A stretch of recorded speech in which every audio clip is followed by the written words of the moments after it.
My name's Harper. I'm 35, thriving in my marketing career, and for a while, I thought I had life all figured out. Then James came along, sweeping me off my feet. Before I knew it, we were walking down the aisle, saying, I do. Crazy, right? But here's the twist. James came with a 12-year-old son, Tyler. Moving in with them felt like stepping into a minefield. I tried everything to win Tyler over. Hey buddy, I made your favorite lasagna, I'd say, hoping for a smile. Instead, I'd get an eye roll and a mumbled, whatever. It was like talking to a brick wall. One night, I offered to help Tyler with his math homework. Let's tackle these fractions together, I suggested. He slammed the book shut and snapped. I don't need your help. You're not my mom. I turned to James, expecting him to step in. He just shrugged. Give him time. But time didn't fix things. Tyler's attitude only worsened. He ignored curfew, left messes everywhere, and constantly talked back. Whenever I tried to set boundaries, James would undercut me. Harper, don't be so hard on him, he'd say. It was like I was losing my mind. Was I the problem? I needed to vent, so I called my best friend, Olivia. Girl, you won't believe what Tyler did today. I started. Spill the tea, she said, and I did. About Tyler's disrespect, James's lack of support, the whole mess. Olivia listened, then said, Harper, honey, these are some serious red flags. Are you sure you're not in over your head? I don't know, Liv. I love James, but this is so rough. I get it, she said, but don't lose yourself trying to fix it. You matter too. Her words stuck with me, but I wasn't ready to give up. I threw myself into work, hoping things would smooth out at home. Big mistake. A few weeks later, my boss, Mr. Peterson, called me into his office. Harper, is everything okay? Your last few presentations have been off. I forced a smile. Everything's fine, sir. Just a little stressed, but I'll get back on track. But as I left, I knew I wasn't fine. Something had to change. Then the phone rang. It was the school. This is Miss Thompson, Tyler's teacher. We need you to come in immediately, she said, her tone serious. My stomach dropped. I rushed to the school, my mind racing. Had Tyler gotten into trouble? Was he hurt? When I arrived, Miss Thompson's expression was grim. Mrs. Walker, Tyler has made a serious accusation against you. What? What are you talking about? I asked, my heart pounding. He claims you've been physically abusing him, she said quietly. The world stopped. That's impossible. I would never. I felt like I was drowning. Miss Thompson didn't waver. We take these allegations very seriously. Child Protective Services has been notified. Just then, James burst in. What's going on? Miss Thompson explained the situation. I turned to James, desperate for him to defend me. You know this isn't true, right? But James looked torn. He turned to Tyler. Is this true? Did Harper hurt you? Tyler, avoiding eye contact, nodded. Last week, she hit me while you were at work. That never happened, I shouted, losing my composure. A CPS worker arrived soon after. Mrs. Walker, we'll need you to leave the family home during our investigation. Leave?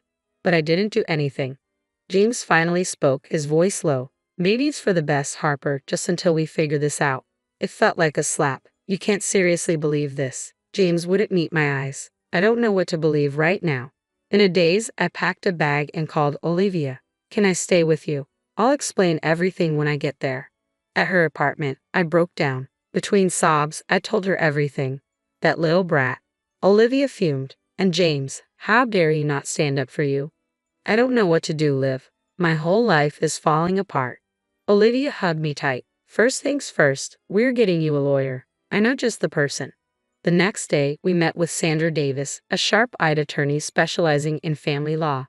This is a serious situation, Harper, Sandra said, but false accusations do happen. We'll fight this. Back at work, whispers followed me everywhere. Did you hear Harper beat her stepson? My colleague Mark asked. I always thought there was something off about her. Later, Mark approached my desk. Tough break, huh? Kids say the darndest things. He's lying, Mark. I didn't touch him, I said through gritted teeth. Hey, I'm just saying, where there's smoke. He trailed off as I stormed away, locking myself in the bathroom. I called Olivia, my voice shaking. I can't do this, Liv. Everyone thinks I'm a monster. Listen to me, Olivia said, her voice steady. You were strong. You were innocent. We'll get through this. As I hung up, I caught my reflection in the mirror. I looked tired, scared, but there was a spark of determination in my eyes. I will not let them break me, I whispered to myself. I will fight this, and I will win. In the following weeks, Sandra and I worked tirelessly to build my case. We need character witnesses, she explained. Anyone who can vouch for your relationship with Tyler. I thought hard. Mr. Peterson, he's seen me with Tyler at company picnics. When I called, Mr. Peterson didn't hesitate. Of course I'll testify. I've seen you with Tyler. You're patient and kind. Tears welled up as I hung up. At least someone believed in me. Sandra also arranged for a psychological evaluation. After several sessions, Dr. Ramirez concluded, I see no signs of abusive tendencies. In fact, you show a strong desire to nurture and protect. It was a small victory, but I'd take what I could get. Meanwhile, James had gone radio silent. The few times he did reach out, it was all about him. People are talking, Harper. This is really affecting my business, he said one day. I couldn't believe what I was hearing. Your business, James? My entire life is falling apart. He hung up without another word. A few days later, Olivia called, her voice tight with anger. You won't believe what I just heard. What now? I sighed. I was at Starbucks and overheard James talking to some neighbors. He was badmouthing you, Harper, saying you should have known better than to marry someone he barely knew. The betrayal stung like a physical blow. He said that. After everything I've done for him and Tyler? I'm so sorry, honey. You deserve better than this, Olivia said gently. Just when I thought things couldn't get any worse, a breakthrough came from an unexpected source. Miss Thompson, Tyler's teacher, contacted Sandra, requesting an urgent meeting.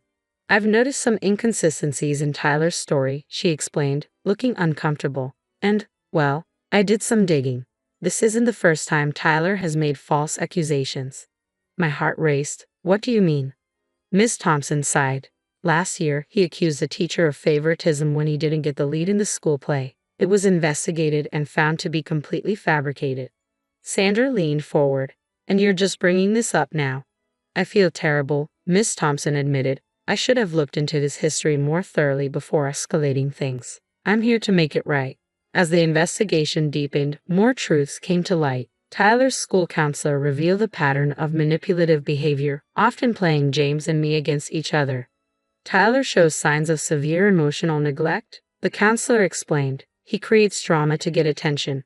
It all started making sense, the acting out, the lies, the manipulation. Tyler was crying out for help in the worst way possible. But the most shocking revelation came from Tyler's best friend, Kevin. In a moment of guilt, Kevin confessed to Sandra that Tyler had bragged about his plan. He said he was going to make up stuff about his stepmom so his dad would kick her out, Kevin admitted. He said his dad always believes him and buys him stuff to make up for it. I felt a whirlwind of emotions, anger, pity, and heartbreak. Tyler had been hurting for so long, and James had been too blind to see it. As the truth unraveled, I couldn't help but think back to all the red flags I'd ignored. How James would brush off Tyler's bad behavior, the expensive gifts that appeared after every tantrum. I should have seen it, I told Olivia over coffee. I was so focused on making things work, I missed what was really going on. You can't blame yourself, Olivia said, squeezing my hand. You were trying to be a good wife and stepmom. I nodded, a new determination settling in. You're right, now it's time to start fighting for myself. The day the case was officially dropped should have felt like a victory, but it was bittersweet. My name was cleared, but the damage was done. I couldn't go back to that house, to James and Tyler. It wasn't home anymore. I met with Sandra to discuss the next steps. I want a divorce, I said, my voice steadier than I felt. Sandra nodded, unsurprised. We'll cite James's lack of support and Tyler's false accusations. It should be straightforward. Straightforward, maybe, but not easy. Every signature on those papers felt like closing a chapter of my life I'd never get back. At work, I threw myself into every project. Mr. Peterson noticed. Harper, your performance these past few months has been exceptional, he said during my review. I'm promoting you to Senior Marketing Director. I nearly fell out of my chair. Thank you, sir. I don't know what to say. He smiled. There's more. The position is in our New York office. A fresh start, if you want it. I didn't even hesitate. I'll take it. As I packed up my life, Olivia helped, filling me in on the local gossip. James is having a rough time, she said.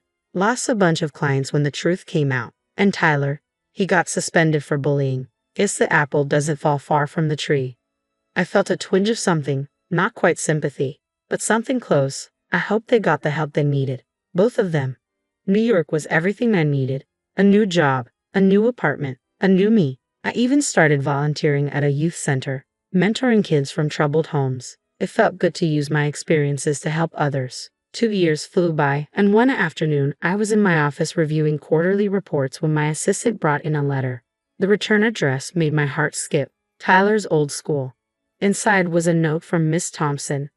Dear Harper, I hope this letter finds you well. I'm writing to inform you that Tyler has been caught in a serious lie at his new school. He's facing expulsion. James has reached out for help, but I thought you should know. Sincerely, Miss Thompson. I sat back, a whirlwind of emotions hitting me. Part of me wanted to laugh at the irony. Another part itched for the troubled kid I tried so hard to help. You okay, boss? My assistant Jen asked. You look like you've seen a ghost. I smiled, folding the letter. Just a blast from the past, nothing to worry about. That night, as I got ready for my date with Michael, a kind, understanding man I'd met through my volunteer work, I thought about how far I'd come. 2 years ago, I was fighting to prove my innocence. Now, I was thriving in a job I loved, helping kids who needed it, and dating someone who respected me. As Michael and I walked to dinner, hand in hand, I realized something. I was happy, truly, genuinely happy. What are you smiling about? Michael asked, squeezing my hand. I looked up at the New York skyline, my adopted home, just thinking about how sometimes the worst things that happen to us lead us to the best places. He nodded, understanding in his eyes. Well, I'm glad whatever happened led you here. Me too, I thought. I'd survived, I'd thrived, and I'd found happiness. Meanwhile, those who had wronged me were facing the consequences of their actions. It wasn't about revenge, it was about justice, and the best revenge was living well. As we entered the restaurant, I made a decision. That letter, I wasn't going to respond. That chapter of my life was closed. I had a new story to write, and I couldn't wait to see how it unfolded. The story ends here, but the conversation is just beginning. What would you have done in Harper's shoes? If you received that letter about Tyler 2 years later, would you have responded, offering help despite the pain he caused? Or would you have kept that chapter firmly closed? Your experiences shape your perspective, and we'd love to hear your thoughts. Drop your answer in the comments below.